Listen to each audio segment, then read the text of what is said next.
Gynaecology medicine में number 1 in India, blood related medicine में number 1 in India, HIV related medicine में number 1 in India, कोविड-19 की vaccination भी बना रहे हैं। ये कौन सी फार्मा कंपनी है? गेस करो।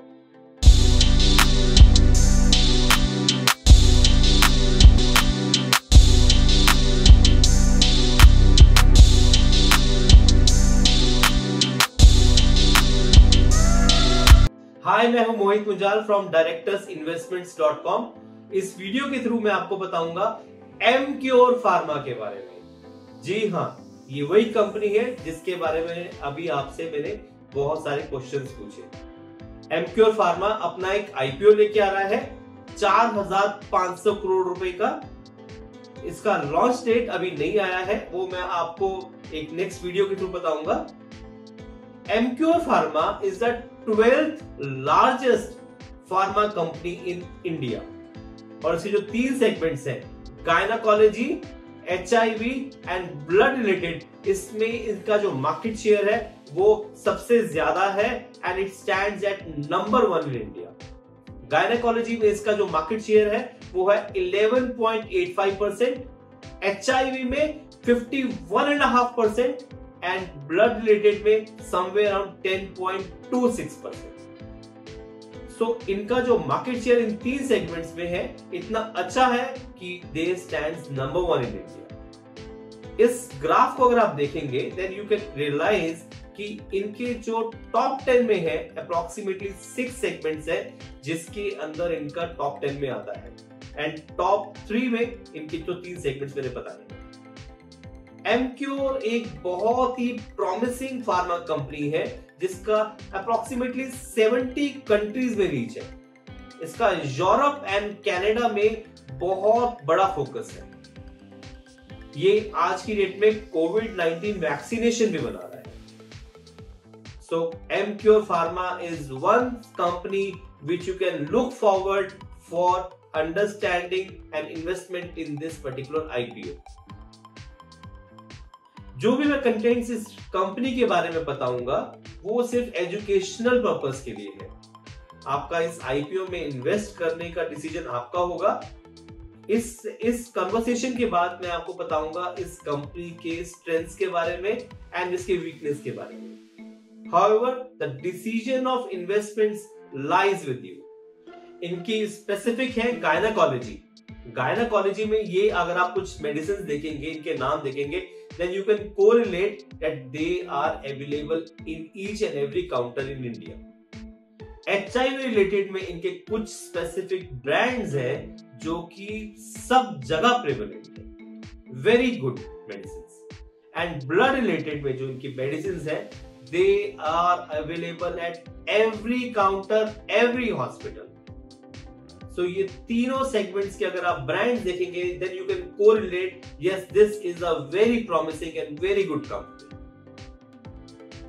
अगर आप इस कंपनी की फाइनेंशियल्स पे नजर डालेंगे then you will be astonished to see the financials. The financials of the company are doing very well. 2020 में हल्का सा डाउन था but that's okay because of the Covid factor, but otherwise 2019 में इसका प्रॉफिट आफ्टर टैक्स था 202 crore and 2021 में financial year में इसका जो प्रॉफिट आफ्टर टैक्स था वो था 418 crore.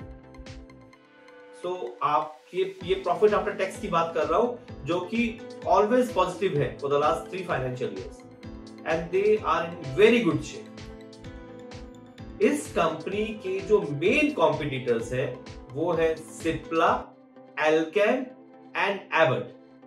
Cipla definitely way ahead है, उनका जो रेवेन्यू है वो है समवेयर अराउंड 19,000 करोड़, बट अगर हम एमक्योर के रेवेन्यूज की बात करें तो वो है 6,056 crore and which is again good. Alkem again is at 8,800 crores and definitely Abbott is going up, Abbott is somewhere around 4,310 crore. But ये एक सेगमेंट है एमक्योर के पास जो कि बहुत ही स्ट्रॉन्ग है and they are doing very well in that. Pharmaceutical industry world wide is growing at 5% CAGR and in India it is also growing at a very prominent rate.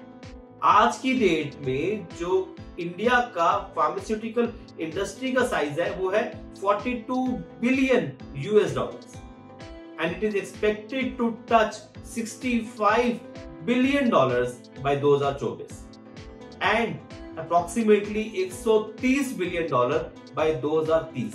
सो आप ग्राफ को देख रहे हैं कितना प्रॉमिसिंग एंड स्ट्रॉन्ग जा रहा है।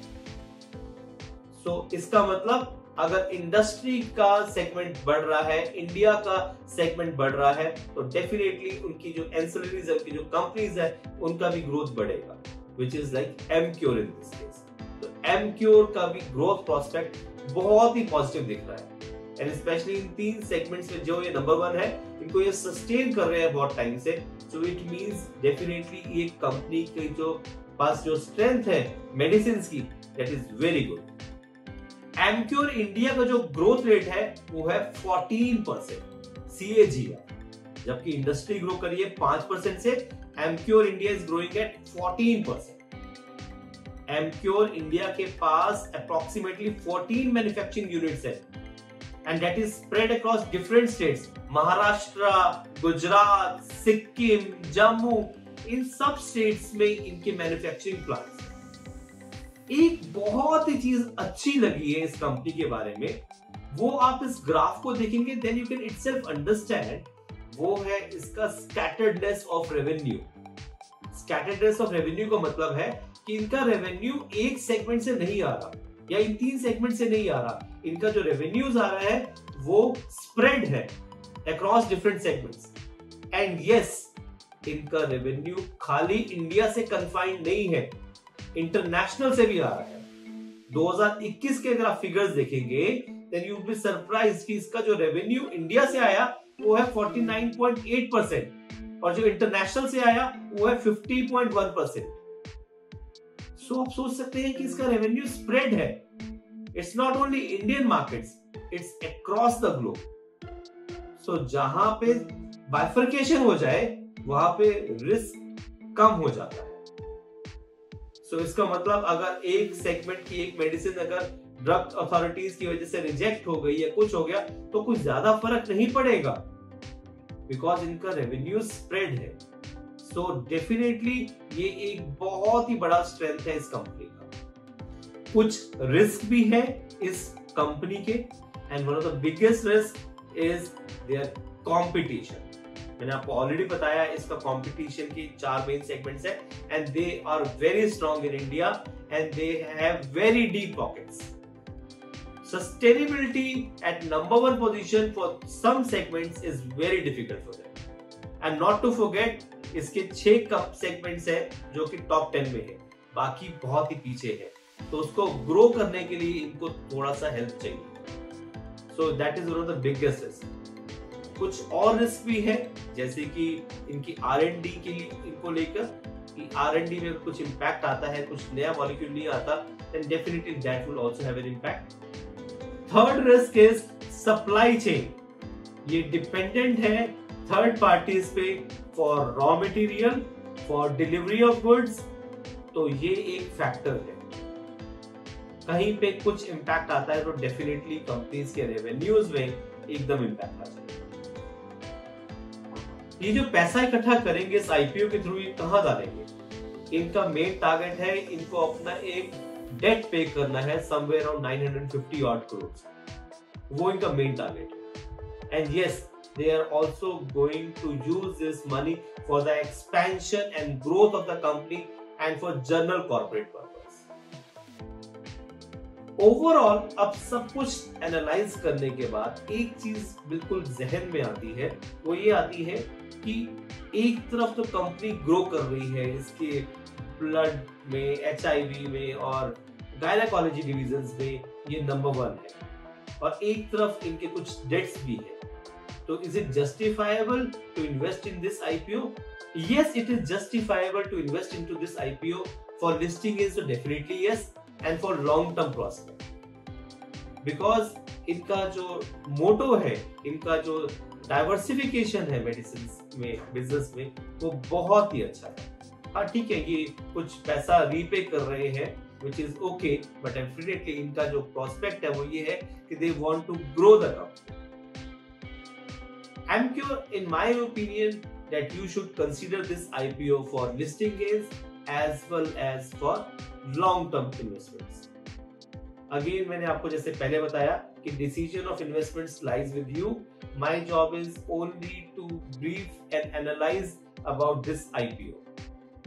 ये मेरे कुछ सोशल मीडिया कॉन्टैक्ट्स हैं, आप इनसे भी मेरे थ्रू जुड़े रह सकते हैं। मेरी वेबसाइट का नाम है www.directorsinvestments.com। आप मेरा YouTube चैनल भी लाइक एंड सब्सक्राइब कर सकते हैं। Thank you very much for watching this video.